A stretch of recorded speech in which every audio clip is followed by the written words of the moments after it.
बेंगलुरु का एक वीडियो सामने आया है जहां पे एक युवक मुस्लिम महिलाएं जो कि बुर्का पहनी हुई है तो उन महिलाओं का वीडियो कैप्चर करते हुए पकड़ा गया है।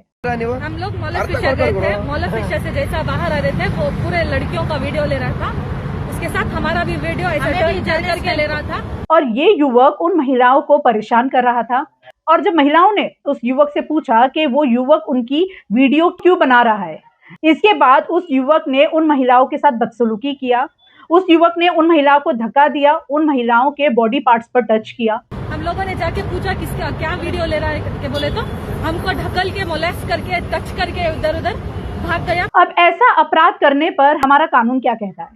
तो सेक्शन 77 ऑफ भारतीय न्याय संहिता जो कि है वॉयरिज्म, इस सेक्शन में ये कहा गया है कि कोई भी पर्सन अगर किसी महिला की इमेज कैप्चर कर रहा है, उसके परमिशन के बगैर उसकी वीडियो बना रहा है, ऐसा करने पर उस व्यक्ति को 1 साल से लेकर 3 साल तक की सजा हो सकती है। इसके साथ साथ फाइन भी लग सकता है।